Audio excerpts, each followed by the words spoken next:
பாப்பாவை காலேஜில் சேர்த்துட்டேன், ஃபீஸ் கூட கட்டிட்டேன். அதெல்லாம் சரிதான். மத்த செலவுகளுக்கு அது பிரச்சனை இல்லப்பா. ஆமா சித்தப்பா, காலேஜ்ல சேர மாணவிகளுக்கு மாசம் 1000 ரூபாய், படிப்புக்கு தேவையான செலவுகளுக்கு அது ரொம்பவே உதவியா இருக்கு. அது மட்டும் இல்ல, பஸ் வர ஃப்ரீ. இப்போ நான் சாதாரண பெண் இல்ல, புதுமை பெண். நாங்க மட்டும் என்ன, இப்போ பசங்களுக்கும் 1000 ரூபாய் அனௌன்ஸ் பண்ணிருக்காரு நம்ம முதல்வர் ஐயா. இந்தியாவை காக்க ஸ்டாலின் அழைக்கிறேன். இன்றைக்கு லடாக் என்று சொல்லக்கூடிய இந்திய எல்லை பகுதியில் 1,00,000 மக்களோடு மோடியின் போலி தேசபக்தியை மக்கள் மத்தியில் வெளிச்சம் போட்டு காட்டியிருக்கிறார். ஏன் அவருக்கு மோடியின் மீது இவ்வளவு பெரிய கோபம்? மோடியை ஒரு காலத்தில் மிகப்பெரிய அளவில் பாராட்டிய ஒரு நபர் ஏன் இன்றைக்கு மோடியின் மிக முக்கியமான எதிரியாக மாறியிருக்கிறார்? அதற்கு காரணம் இருக்கிறது. நாம் ஏற்கனவே சொன்னதுதான், சீனா இந்திய எல்லை பகுதியில் இருக்கு லடாக்கினுடைய மிக முக்கியமான பகுதி, குறிப்பாக 4000 சதுர கிலோமீட்டர் பகுதியை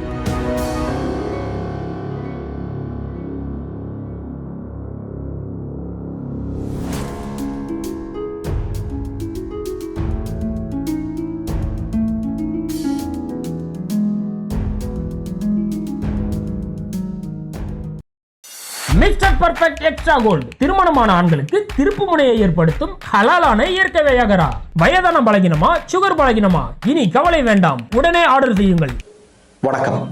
2019 ஜம்மு காஷ்மீரை இரண்டாக பிரித்த மோடியினுடைய செயலை மிகப்பெரிய அளவில் பாராட்டிய ஒரு மனிதர் இன்றைக்கு லடாக் என்று சொல்லக்கூடிய இந்திய எல்லை பகுதியில் 1,00,000 மக்களோடு மோடியின் போலி தேசபக்தியை மக்கள் மத்தியில் வெளிச்சம் போட்டு காட்டியிருக்கிறார். ஏன் அவருக்கு மோடியின் மீது இவ்வளவு பெரிய கோபம் வந்தது?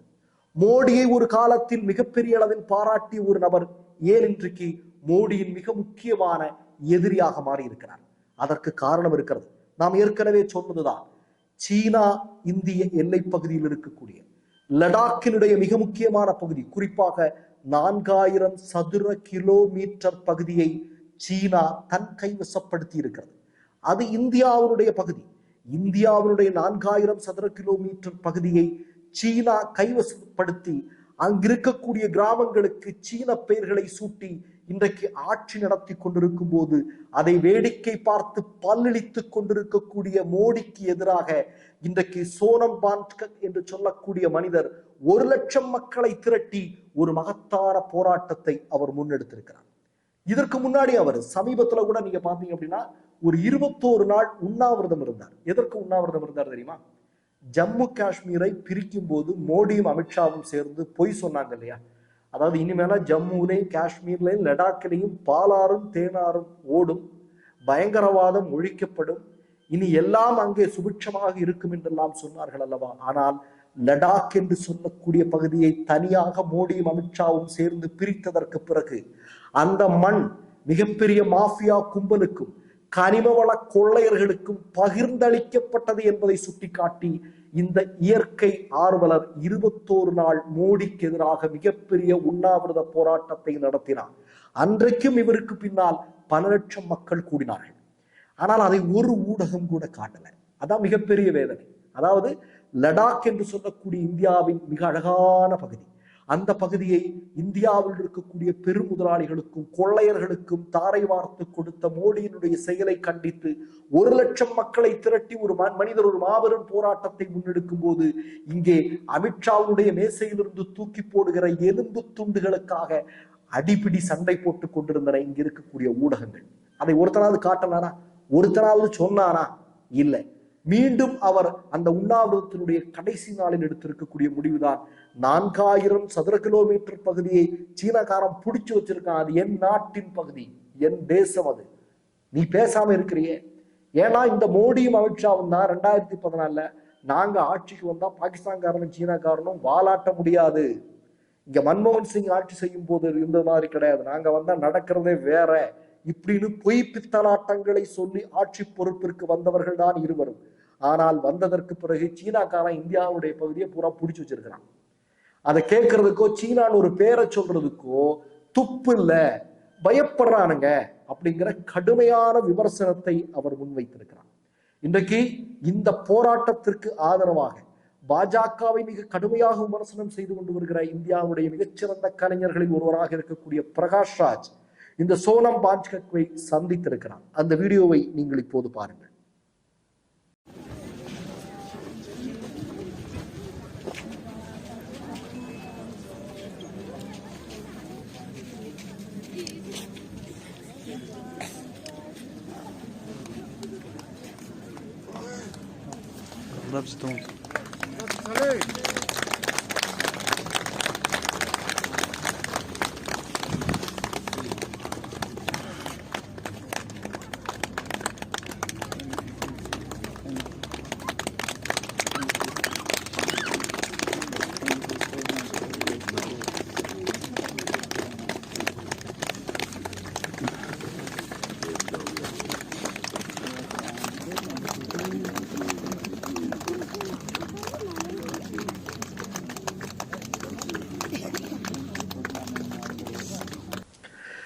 இது மட்டுமல்ல, சோனம் வாங்சுக் என்று சொல்லக்கூடிய நபர் இன்னொரு அறிவிப்பை வெளியிட்டிருக்கிறார். ஏப்ரல் 7 மோடியினுடைய போலி தேசபக்தியை இந்திய மக்களுக்கு வெளிச்சம் போட்டு காட்டுவதற்காக லடாக்கில் சீன ஆக்கிரமிப்பு செய்திருக்கக்கூடிய பகுதியில் ஒரு மிகப்பெரிய போராட்டத்தை நாங்கள் முன்னெடுக்கவிருக்கிறோம் என்று சொல்லியிருக்கிறார். அப்ப ஏப்ரல் 7 மோடியை இந்த நாடு மிக அழகாக தெரிந்து கொள்ள போகிறது. ஏன்னா நம்ம எல்லாம் சொன்னா யாரும் பெருசு பெரிய ஆளுகள் கேட்கறது இல்லை. இன்னைக்கு கூட நான் ஒரு விஷயம் கேட்டேங்க. இன்னைக்கு ஒரு நண்பர்கிட்ட பேசியிருந்தேன். நண்பர்கிட்ட பேசும்போது கோவையில பாஜகவுடைய நிலைமை என்ன, அண்ணாமலையுடைய நிலைமை என்ன அப்படின்னு கேட்டேன். அப்போ அவர் சொன்னது, அவர் கொஞ்சம் நேர்மையா பேசக்கூடிய ஆள்.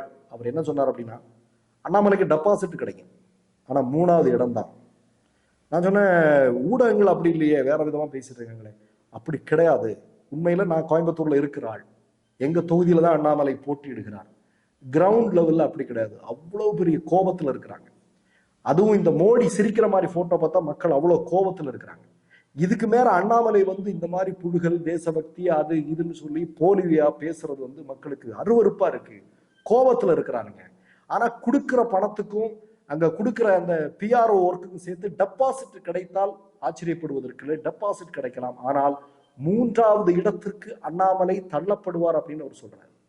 நான் எதுக்காக இதை சொல்றேன் அப்படின்னா, முழுக்க முழுக்க போலியானவர்கள், முழுக்க முழுக்க பொய்யானவர்கள். நாம் 9 வருடமாக இந்த சேனல் ஆரம்பிச்சிருந்து சொல்லிட்டு இருக்கோம். பிஜேபி காரன் RSS காரன் வாய் திறக்கிறது 2 விஷயத்துக்கு தான். ஒண்ணு பொய் பேசுறதுக்கு, இன்னொன்னு சாப்பிட்றதுக்கு. இதை தாண்டி அவனிருந்து வேற எதுவும் நம்ம எதிர்பார்க்க வேண்டாம். அது பிரதமர் மோடியிலிருந்து கீழ்மட்டத்தில் இருக்கக்கூடிய பிஜேபி காரன் வரைக்கும் எல்லாருக்கும் பொருந்தும். அது ஒரு உண்மையை பேசக்கூடிய பிஜேபி காரன் இருக்கிறானா இங்க வர யாராவது ஒருத்தன் நீங்க கமெண்ட்ல கீழே போடணும். எனக்கு தெரிஞ்ச யாரும் கிடையாது. அதனாலதான் இன்றைக்கு அதை உணர்ந்த மக்கள், லடாக்கில் இருக்க மக்கள்கிட்ட அப்படித்தானே சொன்னாங்க, பிரிச்சா எல்லாம் சரியாயிடும்னு சொல்லிட்டு. ஆனா அந்த மண்ணை இன்னைக்கு கூறு போட்டு இருக்கிறாங்க. இந்தியாவுடைய பகுதி இன்னைக்கு சீனாக்காரன் கையில் இருக்கு. ஆனா அதை பற்றி எல்லாம் பேசுவதற்கு இவர்கள் எந்த நடவடிக்கை எடுக்காம மௌனமாக இருக்கிறார்கள். அதனாலதான் நம்முடைய முதல்வர் மு.க. ஸ்டாலின் சொன்னார், அவர் விஸ்வ குரு கிடையாது, அவரு மௌன குரு அப்படின்னு சொன்னார். ஒரு பத்திரிகையாளர்களை நேர சந்தித்து பேசுவதற்கு கூட துணிச்சலற்ற ஒரு பிரதமர். அவர் தான் மன்மோகன் சிங்கை விமர்சனம் பண்றாரு. எப்படி அவருடைய காலத்துல இப்படி நடந்தது, அப்படி கிடந்ததுன்னு சொல்லிட்டு இருக்காரு. ஆனா உண்மையில் இவருடைய ஆட்சியில் என்ன நடந்தது? தங்களுடைய பாதுகாப்பிற்காக ராணுவம் சில ஹெலிகாப்டர்களை கூடுதலாக கேட்கிறது. நாங்க இந்த வழியா இப்படி பேருந்திலையோ இல்லது நடைபயணமாக போனால் எங்கள் உயிருக்கு ஆபத்து இருக்கிறது, மோடி எங்களுக்கு ஒரு 2-3 ஹெலிகாப்டர் கொடுங்க அப்படின்னு பாதுகாப்புத்துறை அமைச்சரையும் அதே மாதிரி மோடிட்டும் கேட்கிறாங்க. ஆனா கொடுக்கல.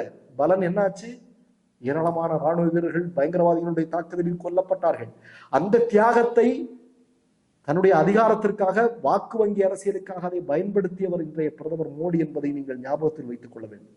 அந்த அளவிற்கு மிக மோசமான ஆட்சி நடத்தி கொண்டிருப்பவர்கள் இன்றைக்கு மோடியினுடைய பிம்பத்தை தோலுரித்து காட்டியிருக்கிறார்.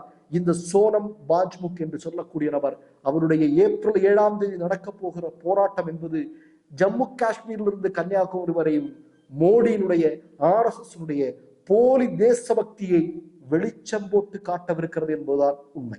மற்றொரு நிகழ்வில் சந்திப்போம். நன்றி, வணக்கம். மை நேம் இஸ் ரெட் சேனலை சப்ஸ்கிரைப் பண்ணிக்கோங்க. அதுக்கப்புறமா பக்கத்துல இருக்கிற ஜாயின் பட்டனை கிளிக் பண்ணீங்கன்னா ஒரு நியூ பேஜ் ஒன்று ஓப்பன் ஆகும். அதுலயும் ஜாயின் பட்டனே கிளிக் பண்ணிக்கோங்க. அதுல பாத்தீங்கன்னா credit card, debit card options இருக்கு. இதுல உங்களுக்கு விசா, மாஸ்டர் கார்டு, ரிப்பே அப்படின்னு 3 ஆப்ஷன்ஸ் கொடுத்துருக்காங்க. அதுல நீங்க எந்த கார்டு சூஸ் பண்றீங்களோ அந்த கார்டோட நம்பர் என்டர் பண்ணிக்கோங்க. அப்புறமா கார்டோட வேலிடிட்டி மந்த் அண்ட் இயரை டைப் பண்ணிக்கோங்க. அடுத்தபடியா உங்க கார்டோட பின்னால சிவிசி கோடுன்னு சொல்லிட்டு 3 நம்பர்ஸ் கொடுத்துருப்பாங்க. அந்த நம்பரை இதுல என்டர் பண்ணிக்கோங்க. அப்புறமா அட்ரஸ் அண்ட் இன்ஃபர்மேஷன் என்டர் பண்ணிட்டு பைங்கிற பட்டனை கிளிக் பண்ணிக்கோங்க. ஒருவேளை உங்க கார்டு நம்பர் இன்வாலிட்னு காமிச்சிச்சுன்னா உங்க கார்டுல இன்டர்நேஷனல் யூசேஜை எனேபிள் பண்ணுங்க.